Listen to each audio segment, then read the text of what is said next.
Support for Disrupted comes from the Connecticut Office of Film, Television, and Digital Media. Photographer Bill Graustein's exhibition, Traces, is currently on view in New Haven. The exhibit displays photos from 1985 up to 2025. It features vast Western landscapes that represent different moments in Bill's life. The exhibition is part memoir, but it's not just about Bill. It includes question prompts that give visitors a chance to reflect on how the photos relate to their own lives. It's an exhibition about something that Bill has spent a lot of time on. That's understanding community. From Connecticut Public Radio, this is Disrupted. I'm Kalila Brown-Dean. This hour, we talk with Connecticut artists whose work reflects on the impact we have on community. Later in the show, we'll learn from an artist whose work explores the ways that plastic pollution can devastate the natural world, especially for birds and sea life. But up first, Bill Graustein. He's a photographer, community leader, and retired research scientist. His exhibition is called Traces. It's on display at the Connecticut Center for Arts and Technology, or CONCAT, until July 26th. Bill, thank you so much for being on Disrupted. Thank you for the invitation. It's an honor. You are well known across New Haven, across the state, and really in so many other circles for an amazing career and life that you have built. And this newest exhibit feels in some ways like part memoir, part reflection, and also part love song to community, right? A respect for all the layers that make communities what they are, the people, the places, the pieces that go into it. Talk to me about using photography as the way of telling that story, because I know you for many things. I didn't know you as a photographer. Talk to me about that. You may not have known me as a strong introvert either, but that's what the photography initially for me was an outlet for. Mm-hmm. At a time when I was kind of confronting more things externally, I found I needed some downtime. I had done some photography in high school that I'd gotten too busy to do. Mm-hmm. And I said, no, I need to take it up again, and I need to do it in a way that is slow and deliberate. So just, it doesn't get to be something that's busy, but it gets to be the downtime for contemplation and for letting those things that are going on below the conscious level of the mind to stretch their legs a bit. I didn't know you as an introvert, but it makes sense when you see this exhibit because it is so deeply contemplative and reflective. This is an exhibit that you want to spend time with because every piece that you look at from a different angle, a different vantage point, it speaks to you in a different way. You notice something subtly when you do that. And I think, Bill, we're living through a time that doesn't often provide the space for us to do that, to take a step back, to be present in a moment, to not just interrogate a moment because we're searching for an answer, but realize that the search may be what we are called to do. Share with us about the title of this work, Traces. The title actually came primarily from one interaction. It was about the time that my mother was in her last months of illness, and she was stable for the moment, and I took a few days to take a solitary trip, as I sometimes do when I'm feeling the need to process things. I went out to New Mexico, and as I was driving down one of the highways, I saw a sign saying San Luis, which was a town that I had heard of but never been to. I'd spent 2 summers working nearby when I was an undergraduate, researching the geology of an archaeological site. So I had a real sort of feeling for the landscape, could sort of see it in motion, and had spent some time imagining what it was like for the ancients. So I pulled into this little town, and it looked like it was abandoned. I couldn't tell if there was anyone there. But there was a church that was maintained, and in the Camposanto there was a single grave. And behind it was a mesa and a volcanic neck, which I knew well from before. And I said, that just has to be a picture. And I'm not sure if I'm intruding into someone's backyard here. So I surreptitiously, or not, you can't be surreptitious with a 4x5 view camera on top of a tripod. So blatantly sort of set up the camera and clicked the shutter, and an SUV pulled in behind me. And I thought, uh-oh. It turned out it was a woman who had lived in the village and whose father had lived there. When they moved, they continued to drive back out to the village, delivering vegetables that they had raised. And like me, she was just there for the day, curious to see what this place looked like, except it was one that she had known intimately and I'd only heard of. And I told her, I was afraid that I was intruding. She said, no, I'm glad you're recording it because it won't be here much longer. I just felt a sense of both relaxation and a sense of invitation that the photograph was in that way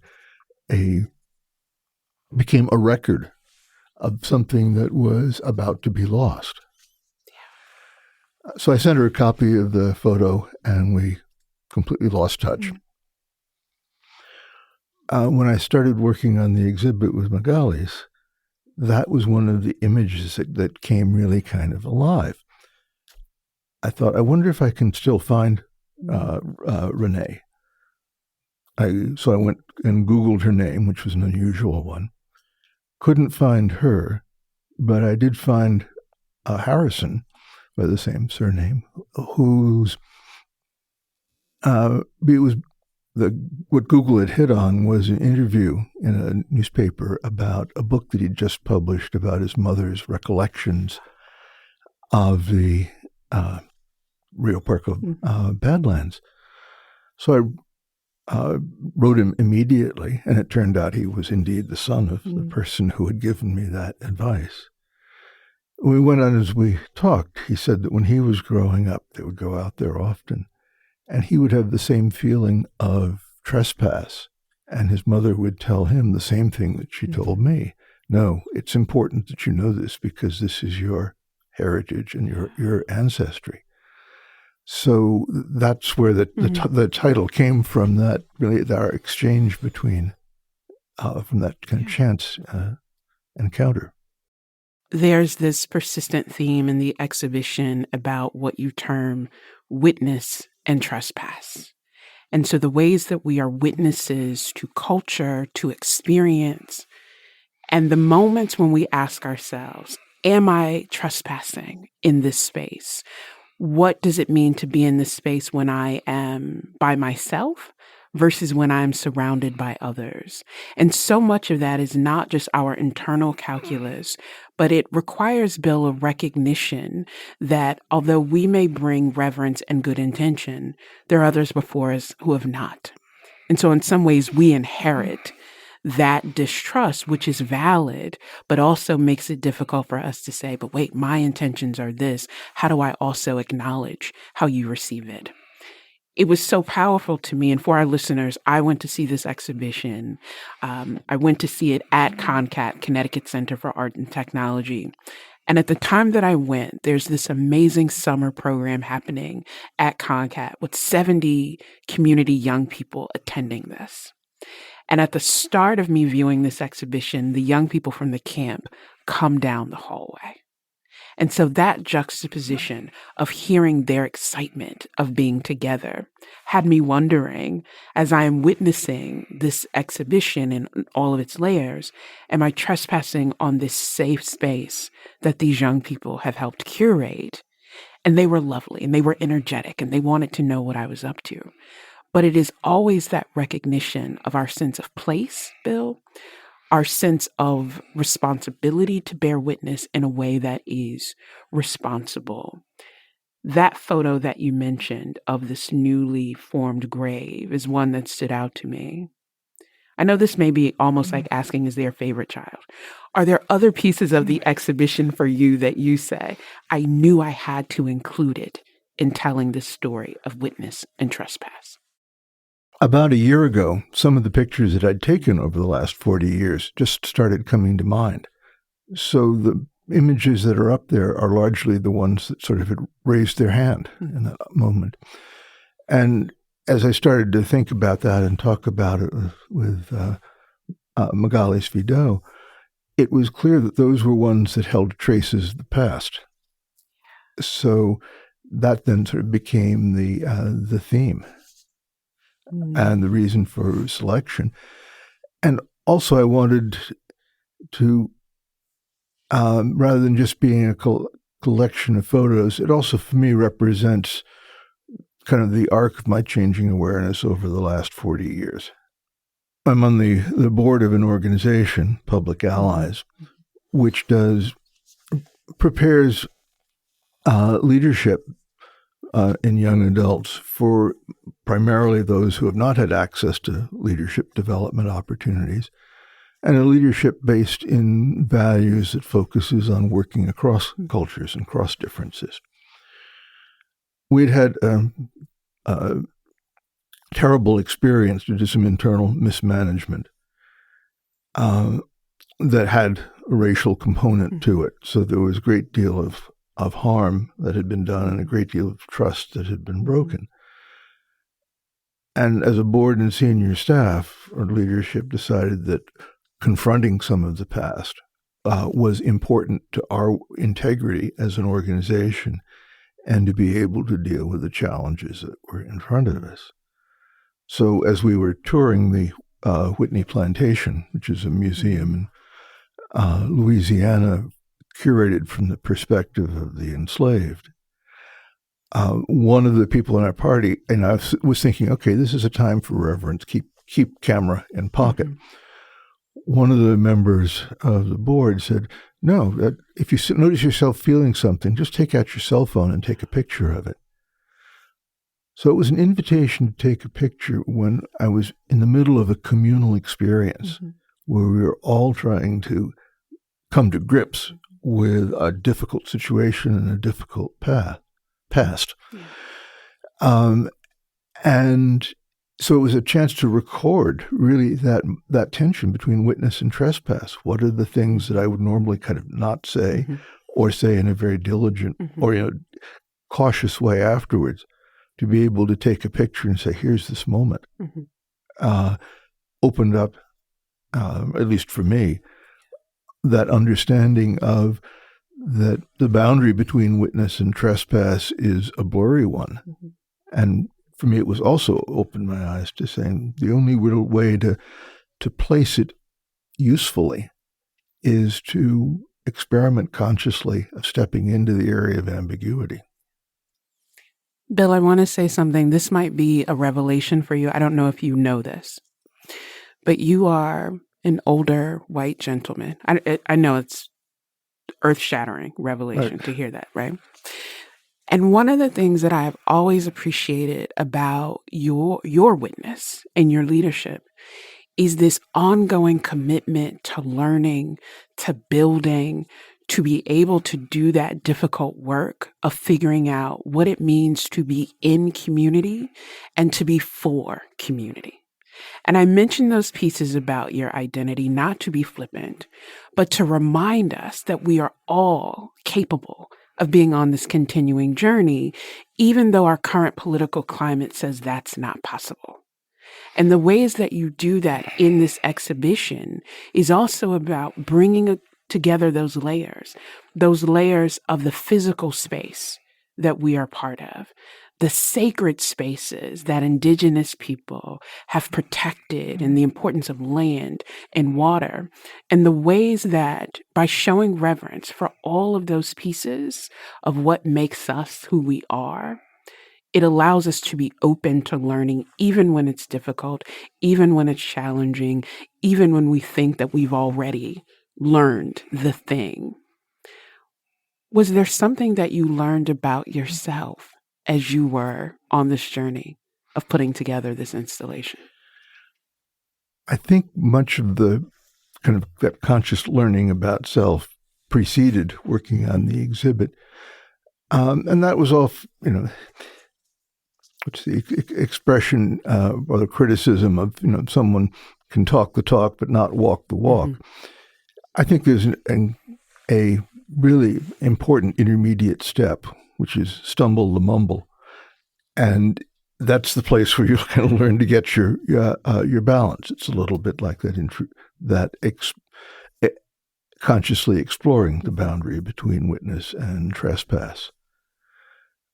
What was also I think a major thing that I was very conscious of in preparing for the exhibit is that we are in a time of great kind of conflict.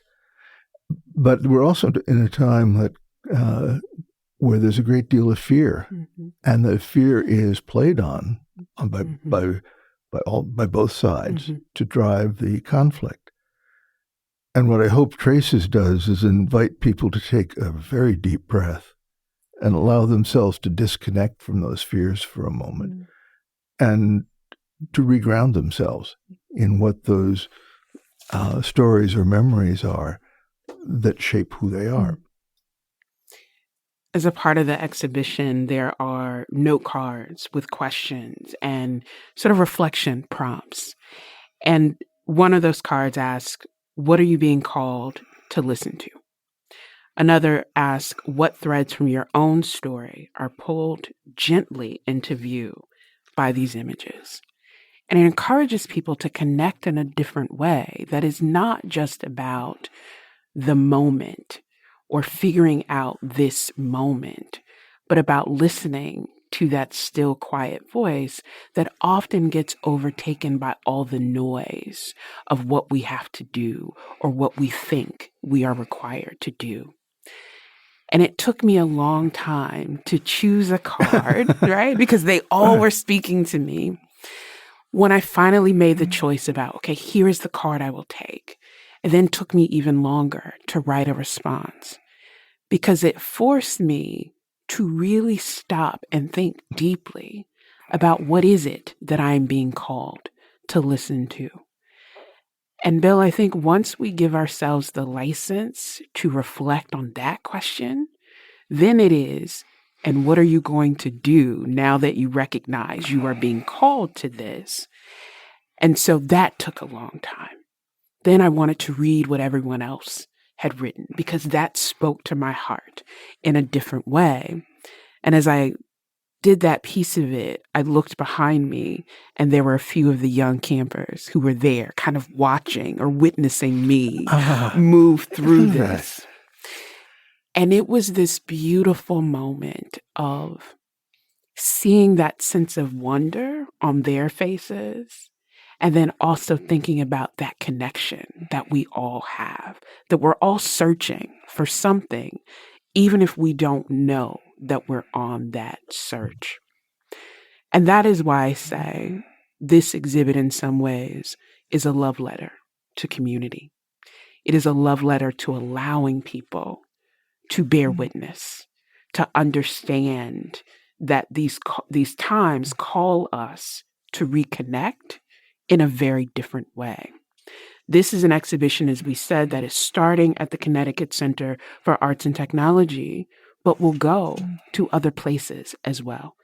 Talk to us about those next steps in the exhibit's journey and why you thought it important for it to be in multiple spaces. Well, you've touched on a number of things there. Thank you for describing what our hope was in the way you were in the way you were thinking about those cards, because the exhibit really is an invitation for people to do that reflection.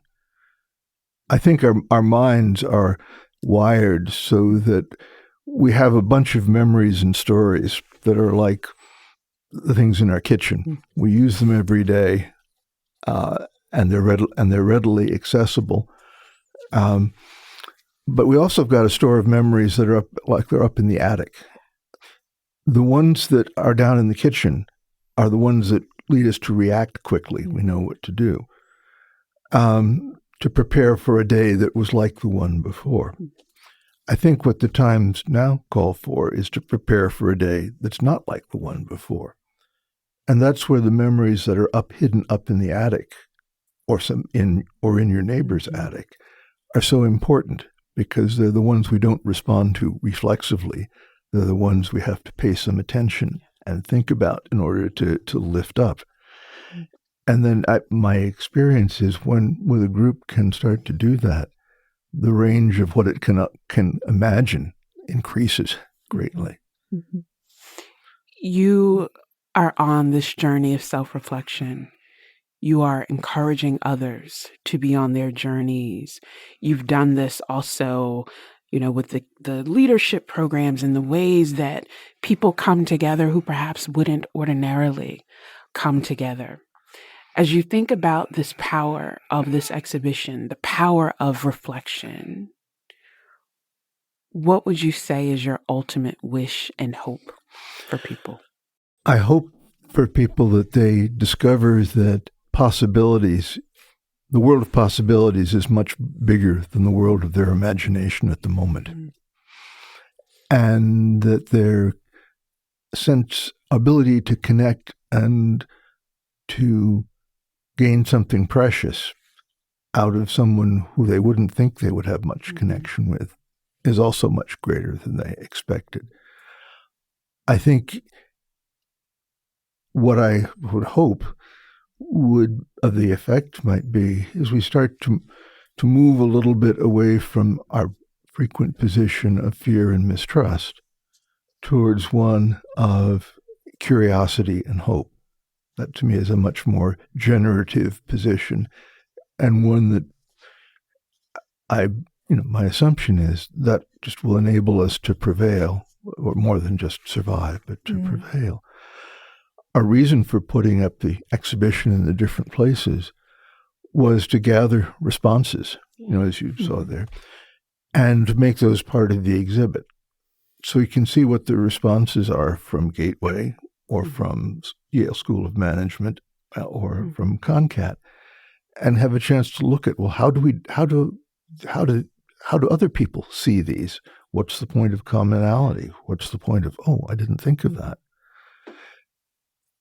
We don't know quite how long the project is going to go, but it's going to be increasingly have a web component to it that collects and curates those stories or reflections or imaginations that are generated from the process of engagement.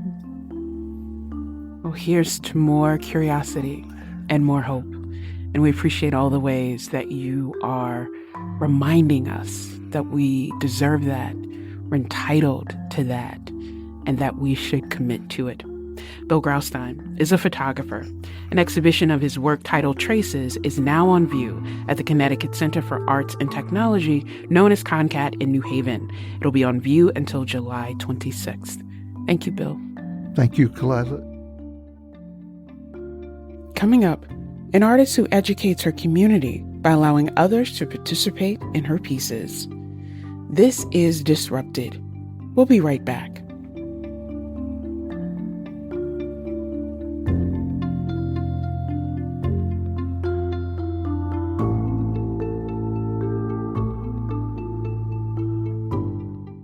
Welcome back to Disrupted. I'm Kalila Brown-Dean. This hour, we're speaking with Connecticut creators about how their art can impact communities. Catherine Owens is one artist who wants her work to encourage change. Her series of life-size portraits of animals is called Entangled and Ingested. It brings awareness to the ways that wildlife can be affected by pollution. She's also a professor in the Department of Politics, Economics, and International Studies at the University of Hartford. Professor, welcome to Disrupted. Thank you so much for having me. I am struck by this amazing piece of art that is behind you on the screen. Can you describe for our listeners this piece that is behind you and what it represents? Yeah, this is a portrait of an albatross that I created by hand sewing plastics onto canvas. I use this list of species that are harmed by plastic pollution for my artwork. And sadly, there are a lot of albatross on this list. I think maybe a dozen different ones. And so this is one, it's probably about 5.5 feet by 5.5 feet.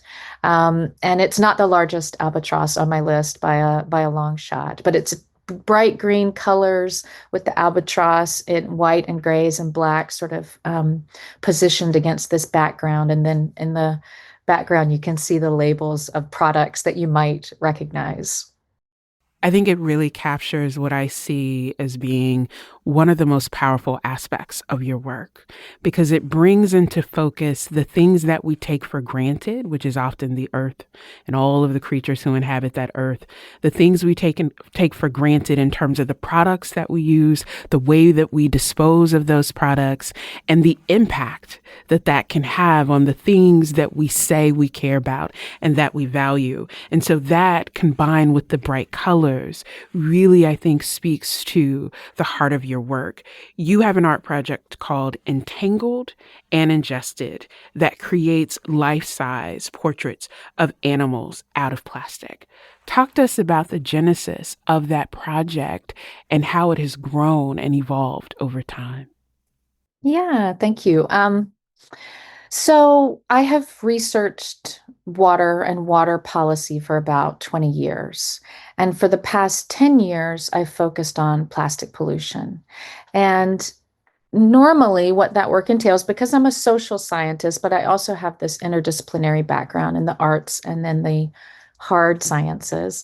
Um, so, for the past few years, what that work has entailed is me going into communities and connecting with them. A lot of times in communities, people are already doing riverside or beachside cleanups. And what I do is I go in and I just teach them some really simple methods that they can use to make that process of collecting debris more scientific. So I've had the great fortune to do that in Connecticut, and I had a Fulbright grant to go and do that in India a few years ago. And it was a phenomenal experience. And I came back from my Fulbright like really like feeling like it's laughable because you'll find out why soon. Feeling like I had all this momentum behind my work and that my work was really about to take off. And this was at the end of 2019. So what happened next was the pandemic and all of that momentum just went up in smoke. And as I was stuck at home, kind of dealing with all the stress and anxiety that everyone was dealing with, I started thinking about the way we tell the story of plastic pollution. And very frequently, the scientific literature will say things like, these are the worst polluting countries in the world, or these are the dirtiest rivers. And they're always talking about the global south, and they're usually talking about South Asia and Southeast Asia. And I've had just a glimmer, of experience in one South Asian country. But what I learned there is that the families that were our friends and our neighbors and our colleagues go and do exactly what we all do at the grocery store, which is you go to buy things, you maybe know about the plastic issue, you take a canvas bag there, and it doesn't matter because so much of the stuff inside the store is wrapped in plastic. So I thought, I want to tell a story about global plastic pollution that I think is a more honest reflection of the way people like me interact with plastic, because it's not about people in another part of the world. It's really about all of us. And so I started this project to create these life-size portraits of the different animals that are harmed by both entanglement and ingestion. And I really just was like, I'm just going to do this and see if it works. I didn't know if it would. And I started small and it was very, inexpensive because all this trash was just all around me. And I started experimenting with it and I really liked the results and it just grew from that. And so now I've done more than 60 of these portraits. And then the biggest ones, the whales and some really big sharks, I do as a public art project. So I take them anywhere I can go. I take them and try to get other people to help me sew along on these so they can sort of make that connection, like you pointed out so beautifully, like it's about the stuff we use and the animals we care about. And that's really the connection that I'm hoping people take from the project. It is the connection that people take from the project. And what I find to be such a beautiful symmetry for the work that you do, you are a social scientist, so you're very aware of policy, the policy choices, and in some ways, the choices that don't get made that could actually protect the kinds of things that you're mentioning. But you're aware of that policy angle from a social scientist perspective. You are an artist, so you are able to capture the things that we take for granted and bring them into focus. But at the same time, you are someone who believes deeply in community.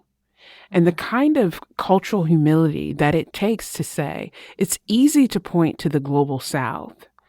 It is just as important for us to look in our own backyards or in our own shopping carts to see the choices that we're making and to take it the next step to say, by inviting the public into these projects, it can go into directions that you as an artist and a scholar may not have imagined. What is it like working with community in that regard of let's create together, not just this installation, but really awareness and action? It's amazing. I mean, it's challenging as an artist because you have to drop the control that you want to have over the final product. You can't work with hundreds of people on something and micromanage it. But what you gain is that I didn't realize, though it's obvious if you think about it, before I started this project, that sewing is a very communal practice. It's a really meditative way to spend time, and it allows for a lot of conversation and discussion. So what I love about having workshops is that we talk about plastic pollution, we talk about all kinds of things. And I hope that it sort of brings some peace to people about all of the kinds of things that are troubling, I think, most people right now and stressing people out. So it's such a cool trade-off because I lose like that control over what the final product is going to exactly look like. And people will do crazy things. You turn around and you come back, and especially when you're working with kids, they'll like you can't anticipate. I always tell them you can't mess it up. And I truly mean that. So whatever they do, we just like make it work. But it can be surprising what people will do in just a moment to what you think is your piece of art, you know? But the trade-off is really wonderful because what I lose in control, I gain in getting to connect with other people. And we talk about policies and we talk about the lack of choices that people have. And I hope what they take from the project is a desire to try to change those policies. One of the things that I found very important about your approach to building with community is that you encourage people to collect scientific data. As they are doing these beach cleanups, they are doing these water cleanups to collect data. Talk to us about that. What's the kind of data that people should consider as they are caring for water? Yeah, so when I go out into communities to lead these workshops, I'm usually just adding very simple, because I do want to do this all over the world and I never want expensive materials to be a barrier to folks who want to do cleanups and use it to collect data. But really, we just do some very simple tweaks. Oftentimes, people will go to a beach and collect debris. And it's really about making it like a more systematic cleanup. So we measure the area and flag it and just focus on a small, usually a smaller area, not the entire beach. But then that allows us to talk about the density of debris that we found. And otherwise, a lot of times people will do cleanups and they might measure or weigh the bags of trash at the end. And these are people who, I mean, I've participated in some in Connecticut. You know, it's hard work. It's hot and dirty and gross labor. You find things you don't want to find. Weighing it is great. But what we do is we very systematically walk up and down the beach in a pattern to make sure that we can say we've collected everything that's visible to the naked eye in that area. And then we catalog it and count it and weigh it piece by piece. And a part of that is trying to understand where it came from, because you want the policy to match the source of the debris in that community.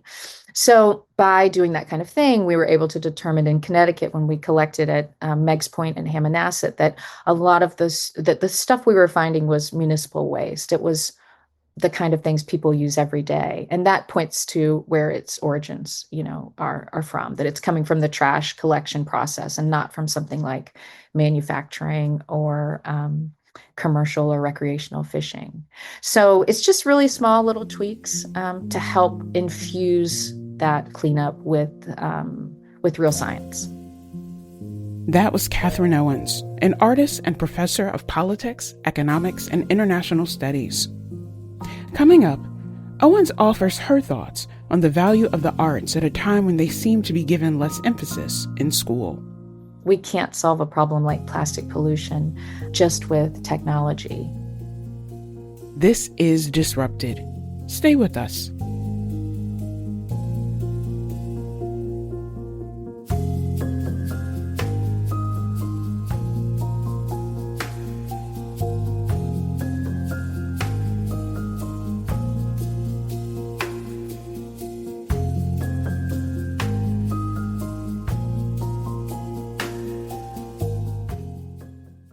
Welcome back to Disrupted. I'm Kalila Brown-Dean. This hour, we're talking about the power of art in community. We've been speaking with Catherine Owens, an artist and professor of politics, economics, and international studies at the University of Hartford. We've been discussing her series, Entangled and Ingested. The series features portraits of animals that have been impacted by plastic pollution. The portraits are created by sewing plastic packaging onto canvas. Here's more of our conversation. I took a group of my students from Wesleyan University. We were flying to North Carolina, and so we're waiting in the TSA line, and we look up, and we see this amazing project. I'm like, who is the artist behind this project, this whale, that you then think about all the pieces and all the layers? And it turns out that there's this artist named Catherine Owens, who is you. And I just remember thinking, for everyone who comes through this line, whether they see themselves as someone who appreciates art or not, it's right there. Whether they think about conservation, the environment, the choices that we make as humans that imperil entire biosystems, they are confronted with this. And for a moment, they have to consider. That, to me, is the power of public art, but also why we have to invest in public art, because of the ways that it can spark conversations that are so needed. When you think about your role as an artist and a scholar and the ways that you are able to have a creation that people have these moments, what does it mean to you to be a part of curating this? It's very powerful, and it's so nice to hear. I'm not standing at the airport just waiting to see how people react to it. So I really appreciate your kind words about it. I mean, part of the reason I started this project is because I feel after being a research scientist who's publishing articles in scientific journals for a couple of decades, I feel the limitations of that work. And I think that the arts can speak to such a larger audience and can connect with people.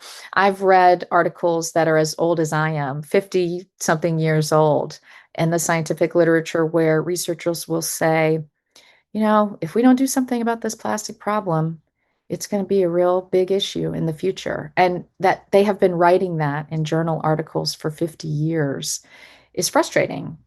And I feel like I just wanted to connect with a much wider audience and pull in more people and get them to think about this issue and see their lives reflected in the pieces. So I think it's a really powerful tool.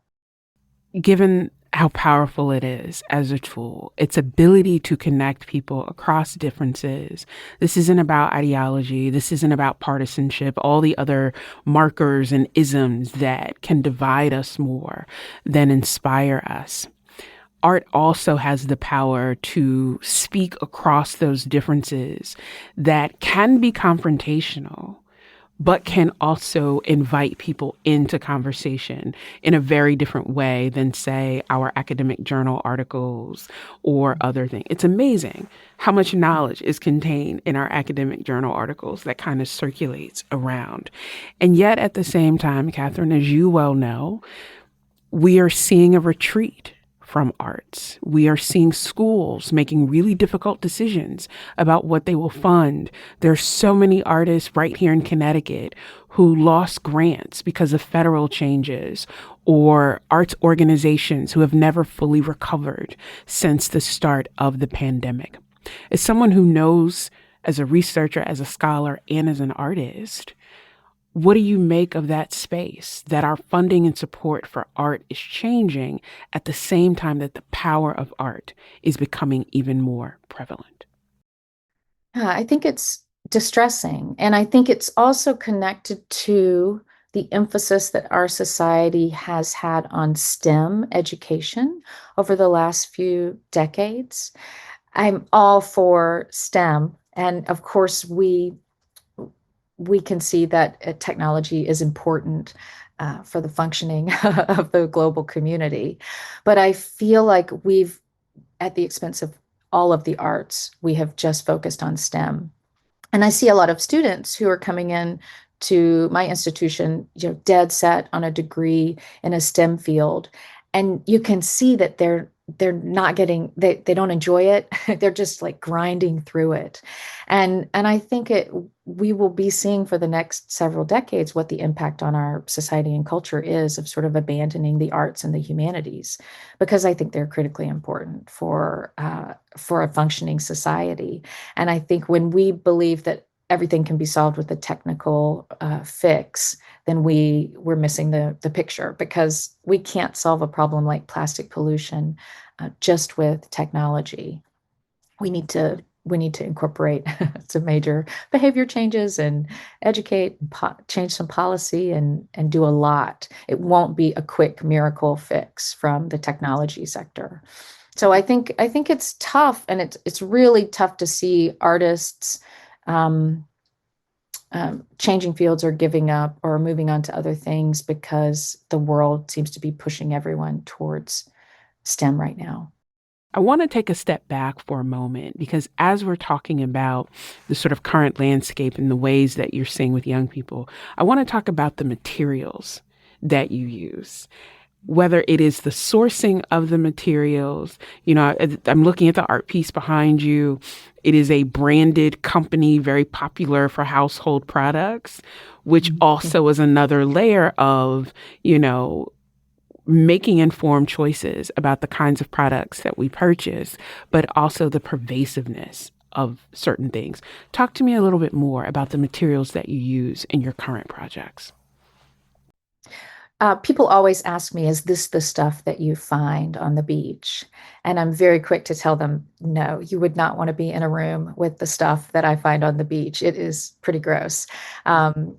So the way I started gathering materials for this project is I was trying to figure out how to recycle the kind of film plastic that is all around us. And oftentimes it's even marked with the logo of the arrows chasing in a triangle, which indicates recyclability.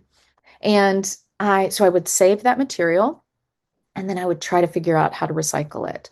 And it does compress. I wasn't sort of like surrounded by hoarding piles of debris, but I started trying to research it, and you could see that there are some places, if you follow the clues on these labels, they say you can drop it off at this kind of store or that kind of store. But if you dig a little bit deeper, it's clear that you can't drop off a dog food bag at that kind of store, or a litter bag, or a mailer from a large scale company that's come to your house. It's very limited items like dry cleaning bags and grocery store bags. And so I kept trying to figure out this puzzle. And I thought, if I'm a professional and I can't figure out how to do this, like, what are other people doing? And what happens is that we do a lot of like wish cycling, where we say, I want this to be recyclable. And so I'm going to put it in the container, and hope for the best. But of course, that like muddies up the whole process, and that material is not recycled. So I started gathering that material and saving it. I realized after a time that most of it could not be recycled. And so that's when I started incorporating it into my artwork. And there's certain kinds of plastic that are easier to sew than others. Chip bags, for example, don't work very well because they're made to split open really easily. So they fall apart, on the canvas. But yeah, so that's really sort of like how I source it. And I can tell you, it's never a problem for me to find material. My biggest problem is that people bring me stuff and I can't store all of what people drop by. And as we're listening to this, I'm smiling because when you talked about that wish recycling, I thought, oh wait, I feel like that. Okay, if I can get this into the toter, get it on the curb, have I done my part? But where does it go after I do that? Are the things that we are consuming and purchasing actually able to be fully recycled? And if not, are we just magnifying the problem in really different ways? I'm glad to hear that I'm not alone in figuring that out. But I also know that we may have listeners who say, this problem seems so massive. Yes, there are governmental decisions that can be made, whether it's our local towns or the federal government, but also there are things that we can do as individuals in making choices. What do you say to people who say, listen, I realize this is a problem and I want to do something. I'm not really sure what to do or where to start. What advice do you give to people? Yeah, I will say that I do recycle, even though I recognize that it's a very flawed system. And I think it's important to remind people that most of the things that we're told to recycle or that have the chasing arrows on them were never designed to be recycled. It's something we've tacked on after the fact to try to make us feel better about the waste that we produce. But I do think there are solid choices that we can make to improve this problem. One of the most important ones is political action. And I think it's hard, though. The environment is often kind of pushed to the side. And when things like human rights abuses are happening all around us, it's hard we can't hold it all at once. It can't all be in first place, right? And so I think environment is often pushed to the side. But I really encourage people to look at local and state level policymaking. We focus on the national, but we have such a bigger potential for impact at the local and state level. I also, I think we can also all try to do a little better about single-use plastics that we use. But I also tell people, don't beat yourself up about it, because I don't know how anybody does it unless you have like unlimited funds or unlimited time. How do you avoid all the plastic around us?